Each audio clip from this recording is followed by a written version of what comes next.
Hey everyone, I'm Burton Young with Barracuda Tackle. We're making a video today on cast net selection. We get a million phone calls all the time of what cast net you need and when you need it.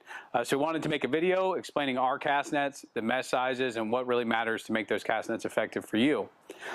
The number one question we get asked all the time, every day, we get at least 3 phone calls. Somebody calls up and says, hey, what is the one cast that I need to catch bait year round? I don't want to buy 2, I just want to buy 1. It's kind of like walking into a tackle store and saying, hey, what rod can I use to catch trout and then go offshore and catch grouper with it? There's not an answer to the question. It doesn't exist. Sure, you can find things that will work. You can use a heavy tackle rod to catch trout. You may not feel them bite. You may not feel them hit. You may not be very successful, but you can do it. So I'm coming on here today to explain to you guys cast nets, why we make different sizes, why we have over 80 SKUs of cast nets in our inventory that we make, and how these nets can work for you. One of the most frequently asked questions in cast nets is, what mesh size do I need? Barracuda, we make a number of different mesh sizes. We make 3/16, 1/4 inch, 3/8 inch, 1/2 inch, 5/8, 3/4, an inch and 1/8. In different locations, you won't need all of those mesh sizes, but you will need at least 1 or 2 of those mesh sizes. In Tampa Bay, the 2 most prevalent mesh sizes you're going to use are going to be 1/4 inch and 3/8 inch. If you're in the Carolinas, 5/8 inch, 1/2 inch is going to be some of your most frequently used nets. But I'll go over why you use them and what you use them for. The first one I'll cover is 3/16, just to get this one out of the way. This is a very popular mesh size for the Keys. It's very small. What they use this for is glass minnows. Glass minnows are great for yellowtail snapper. They're great for chum, a number of different things. So down in the Keys, they love to use these 3/16s. They call them mahua nets. Up here, we call them glass minnows. Down there, glass minnows called mahua. Next size is 1/4 inch. 1/4 inch is great for the whole entire west coast of Florida during the hatch. About 3 months out of the year, you have a hatch going on where you have very small baits. If you use a bigger size mesh, you're going to gill those baits. So you'll see a lot of people go to 1/4 inch during that time. The downfall to a smaller mesh net is sink rate. The smaller your mesh, the slower the net's going to sink. So when the hatch is going on, it's great to use a 1/4 inch, but when those baits start to get bigger and they start to get faster, that's when you move up to like a 3/8 inch mesh.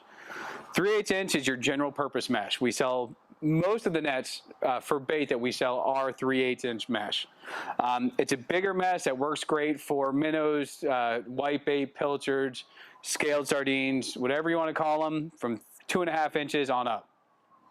Sinks fast because the mesh is a little bit bigger. We can use a little bit heavier line when we make that cast net, which makes it a little bit more durable. So 3/8 inch tends to be your workhorse for the entire west coast of Florida, even down to the Keys and up the east coast of Florida. 3/8 is pretty much the most used mesh size that you'll find. We do have 1/2 inch out here. 1/2 inch is going to be your faster moving baits. Thread fins, when your thread fins get really big and you're trying to get those tarpon baits, great size mesh for that. It's just a bigger mesh, but if you use this during the wrong time of the year, you're going to end up with what we call a Florida Christmas tree, which is a net with tons of bait with their head stuck into it, and you're going to have to clean that out. It's never any fun. Now that we've covered some of the mesh sizes, I'll talk about length.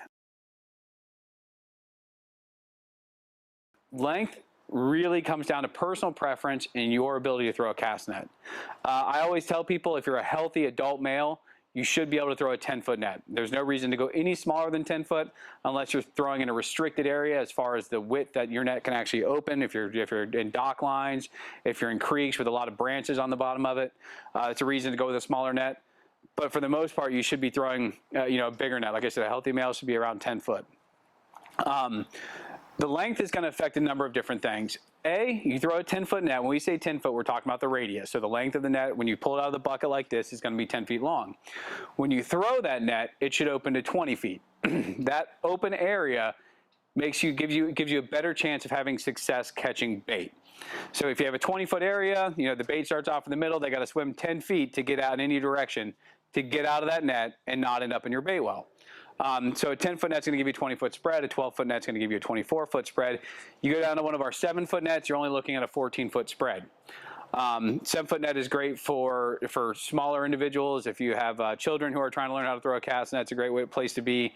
Texas, I'm sorry, everything's bigger in Texas but cast nets. Your laws say you can't throw anything bigger than 7 foot. So you're kind of restricted down to that 7-foot net. That's one of the main reasons we actually came out with a 7-foot net. And for places like Broward County and different areas of Florida that actually have restricted the size. I think Ohio, you're restricted to 5-foot nets. But the length is definitely going to be a huge factor in your success on catching bait. It's also going, but once again, it does come down to your ability.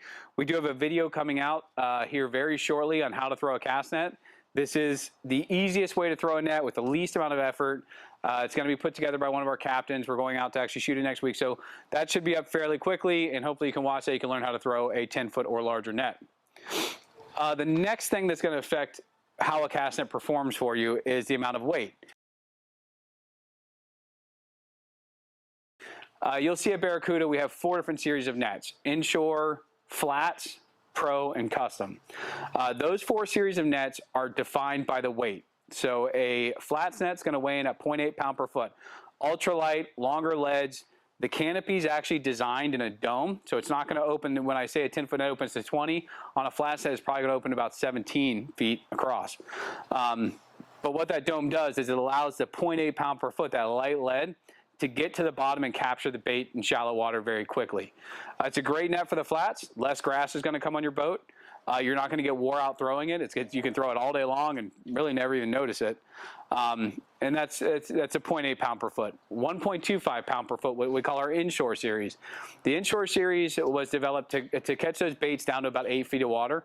It sinks fairly quickly. All of our nets are going to outsink other nets in their class. It's the way we make the mono, the way we make the mesh. We have a proprietary monofilament that actually sinks. That mono does a great job of helping it go down faster. So 1.25 is great for baits up to 8 feet of water. The Pro Series, 1.4 pound per foot net, is the series that most of our guides use, most of our professional fishermen use. It's heavy. It does great on the markers. It does great at the bridges. It's not as heavy as you can go. We do make the custom series, but it is going to work very efficiently at getting those baits for you.